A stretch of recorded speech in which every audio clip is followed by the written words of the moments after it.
এগুলো চেঞ্জ করেনি কেন এই অভিষেক? হ্যাঁ, এগুলো ছেঁড়াগুলো গায়ে কেন?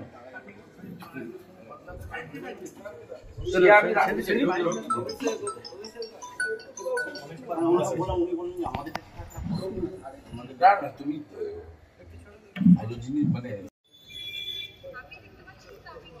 বলছি কি দেখলেন এই যে হসপিটালে এসে? ধরলেন তো সনাতনের অপমান, মানবতার অপমান। ওরা বোমটা একটু তুলবেন। জটা কেটেছে, গলায় ঘাড়ে কোপ লেগেছে, লজ্জা রাখার জায়গা নেই। কিন্তু মুনি ঋষি সন্তদের ভূমি পশ্চিমবঙ্গ। থেকে স্বামী বিবেকানন্দ তো গেরুয়া বসন করে পৃথিবীতে ভারতের স্থান সুউচ্চে তুলেছিলেন। এখানেই তো শ্রী চৈতন্য দেবের ভূমি, এই মাটি। এই মাটি থেকেই তো স্বামী প্রণবানন্দ সৃষ্টি হয়েছে। এই মাটি সন্ত সমাজের মাটি। সবাই রাজনীতির ঊর্ধ্বে ওঠে, সন্ত সমাজকে সম্মান করে, শ্রদ্ধা করে। তার জটা কাটা হয়েছে, গলায় কোপ দেওয়া হয়েছে। উনি তো কাউকে আঘাত করে কথা বলেন না, তিনি তার সনাতন ধর্মের পক্ষে প্রচার করেন। এতে আপত্তির কি আছে? মথাবাড়িতে হিন্দুদের দোকান ভাঙা হয়েছে, নওদাতে হিন্দুদের পানের বরজ আগুন লাগিয়ে দেওয়া হয়েছে, বিভিন্ন জায়গায় হিন্দু মন্দিরে চুরি হচ্ছে, ভাঙা হচ্ছে, হিন্দুদের ধর্মীয় অনুষ্ঠান করতে গেলে পুলিশ বাধা দিচ্ছে, রামনবমীর গেট করতে গেলে বলছে বাধা দিচ্ছে। এইখানেই আজকে করেছে চণ্ডীপুরে। এনএস থেকে অনুমতি নিয়ে আসুন। মমতা আর তার চোর ভাইপোর যে ছবি দিয়ে গেটগুলো সারা বছর ঝুলে থাকে, ওদের কোন বাবার অনুমতি নিয়ে করে ওরা? রামনবমী তো বিজেপির প্রোগ্রাম, হিন্দুদের প্রোগ্রাম। তাতেও যদি বাধা দেয় তাহলে বুঝতে পারছেন পশ্চিমবাংলার হিন্দুদের অবস্থাটা কেমন। আমি অন্য ধর্মের লোকেদেরকে তাদেরকে সমালোচনা করব না, সমালোচনা করব এই রাজ্যের পুলিশ এবং মমতা ব্যানার্জি, যিনি নিজে অন্য ধর্মের ধর্মীয় অনুষ্ঠানে, খেলাফত কমিটির অনুষ্ঠানে দাঁড়িয়ে হিন্দু ধর্মকে গন্দা ধর্ম বলেন। তো পুলিশ তো উৎসাহিত হবেই। পুলিশ মন্ত্রী যদি হিন্দু ধর্মকে গন্দা মানে হিন্দিতে বাংলায় নোংরা, নোংরা ধর্ম যদি হয়, মুখ্যমন্ত্রী যদি বলেন প্রকাশ্যে, লাইভ হচ্ছে, মানুষ শুনছে, হাজার হাজার মানুষ সেখানে নামাজে গেছিলেন, তারা শুনছেন, তারা হাততালি দিচ্ছেন, আর মুখ্যমন্ত্রী বলছেন আমি গন্দা ধর্মের বিরোধী। মুখ্যমন্ত্রী বলেছেন সকালে উৎসাহিত হয়ে দাসপুরের হিন্দু বিরোধীরা, যারা আমাদেরকে কাফের বলে মনে করে, যারা মনে করে হিন্দুদের শেষ করতে হবে, তো মোগল পাঠানোর সময় থেকে চলছে। তারা হিরণময় প্রভুকে পেয়েছে মাঝরাতে, যা করার করে দিয়েছে।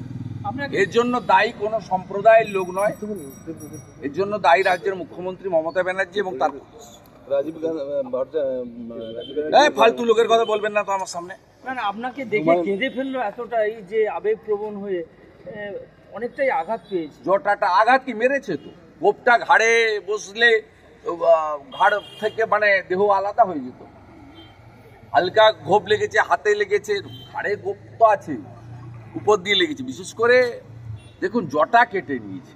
এ তো আমি মানে নতুন করে দেখলাম। প্রত্যেকের ধর্মের নিজের নিজের একটা সম্মান রয়েছে, প্রত্যেক ধর্মের একটা নিজস্ব সম্মান রয়েছে, রীতিনীতি রয়েছে। এখানে এভাবে পশ্চিমবাংলার মাটি, যেখানে মুনি ঋষি সন্তদেরকে লোক সম্মান করে, যেখানে 3টি আন্তর্জাতিক সংগঠন, সনাতনী সংগঠনের, মানবতাবাদী সংগঠনের হেডকোয়ার্টার রামকৃষ্ণ মঠ ও মিশন স্বামী বিবেকানন্দ প্রতিষ্ঠা করেছিলেন, তার আন্তর্জাতিক হেডকোয়ার্টার হচ্ছে বেলুড় মঠ। স্বামী প্রণবানন্দ ভারত সেবাশ্রম সংঘ সৃষ্টি করেছিলেন, তার আন্তর্জাতিক হেডকোয়ার্টার হচ্ছে বালিগঞ্জ। শ্রীলা প্রভুপদ শ্রী চৈতন্য দেবের আদর্শে ইস্কনের প্রতিষ্ঠা করেছিলেন, তার আন্তর্জাতিক হেডকোয়ার্টার হচ্ছে মায়াপুর।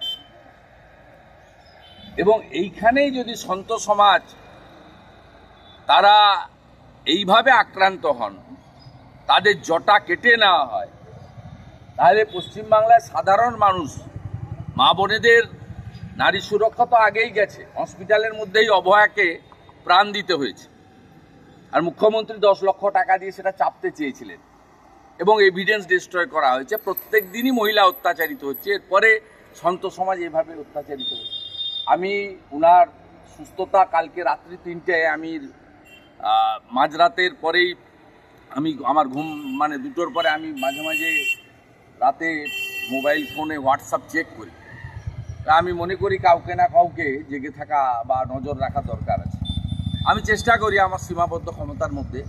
আমি 3টের সময় এটা দেখেছি, এখানে যে আমার অফিস রয়েছে তমলুকে, সেখানকার যারা স্বেচ্ছাসেবক রয়েছে তারাই রাত্রিবেলা এখানে ভর্তি করে দেয় ও সকল ব্যবস্থা সকালের ভোরের মধ্যেই করা হয়েছে।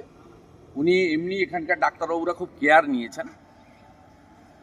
তাদের সকলের একজন সন্তের প্রতি, যিনি তার কৃচ্ছ সাধন, ত্যাগ, শৃঙ্খলিত জীবনযাপন, আহার থেকে শুরু করে তার সবটাই সাত্বিকতায় মানে পরিপূর্ণ।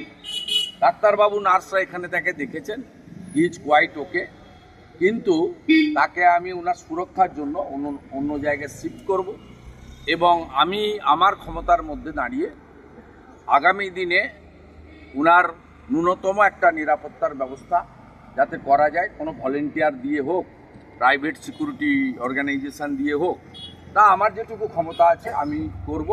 কেন্দ্র বা রাজ্য সরকার সিকিউরিটি দিবেন কিনা সেটা তাদের প্রোটোকলের মধ্যে পড়ে, সেটা তিনি আবেদন করলে তারা বিবেচনা করবেন, সেখানে আইবি রিপোর্ট ইত্যাদি হয়। সেটা আমি তো দুটো সরকারকেই প্রতিনিধিত্ব করি না, আমি সেটা বলতে পারবো না। আমি একজন সনাতনী হিসেবে আমি এখানে মহাপ্রভুর মন্দির কমিটির সঙ্গে আমি যুক্ত, আমি সংখ্যানন্দ মন্দির মেছেদার সঙ্গে যুক্ত, আমি রিয়াপাড়া সিদ্ধনাথ জিউ কমিটির সঙ্গে যুক্ত। আমি আজকে রাজনৈতিক দল পরিবর্তন করেছি বলে নয়, আমি যখন তৃণমূল কংগ্রেসে ছিলাম তখনও আমি সনাতনীদের স্বার্থে লড়াই করেছি, সনাতন প্রতিষ্ঠানকে বাঁচানোর চেষ্টা করেছি এবং বিভিন্ন মঠ মন্দির আমি সেখানে তাদের পাশে দাঁড়ানোর চেষ্টা করেছি। তমকুল্লেকে ঐতিহ্যবাহী রামকৃষ্ণ মঠ ও মিশন যখন শতবর্ষ পুলিশ প্রোটেকশন, তারপরে এই হামলা। উনি আগে আমি অর্ডারের কপিটা দেখিনি, ওনার উপর আগেও 3বার হামলা হয়েছিল, তারপরে উনি প্রোটেকশন পেয়েছিলেন। তারপর অনেক জায়গায় পুলিশ উনাকে ডেকে এনে থানায় বসিয়ে রেখেছে, কালিয়াচকের থানায় উনাকে বসিয়ে রেখেছিল অনেকক্ষণ ধরে, 7-8 ঘন্টা। আমি ইন্টারফেয়ার করেছিলাম। হাইকোর্টের নির্দেশ ছিল পুলিশ থাকবে, কিন্তু আমি অর্ডারের কপিটা না পড়ে বলতে পারবো। হুমায়ুন কবির গীতা হাতে বলেছেন আপনার স্বপ্ন মুখ্যমন্ত্রী হওয়ার, কোনোদিন সফল হবে না, কি করবেন? তার কথা হুমায়ুন কবির পাগল ছাগলের কথার উত্তর দেবো কেন? পাগল তো একটা, ওর কথার কেউ উত্তর দেয়নি। ওর মালিক মমতা ব্যানার্জিকে আমি হারিয়েছি, নন্দীগ্রামে এসেছিল, এখানে হারিয়েছি, এরপরে ভবানীপুরে আবার হারাবো 26 সালে। পাথর প্রতিমাতে ফের বিস্ফোরণ, মুখ্যমন্ত্রী পুলিশ মন্ত্রী দায়ী, 3 বছর লাইসেন্স নেই, সব এভিডেন্স ডিস্ট্রয় করে দিয়েছে। আরেকটা চামচা সুপ্রতিম সরকার বলে দিয়েছে আজকে প্রেস করে যে আমরা এক্সপ্লোসিভ অ্যাক্ট লাগাইনি, অতএব প্রথম কাজ শেষ, যাতে এনআইএ নিতে না পারে। দ্বিতীয় কাজ হচ্ছে আগামীকাল দেখবেন বঙ্কিম হাজরা, মন্টুরাম পাকিরা আর সমীর জানা 3 জন কর্মচারী গিয়ে ডিএমকে সঙ্গে নিয়ে 2 লক্ষ করে টাকা দিয়ে আসবে। এটা ননস্টপ চলছে, এগরার খাদিকুল থেকে কয়েকদিন আগে কল্যাণী থেকে ননস্টপ।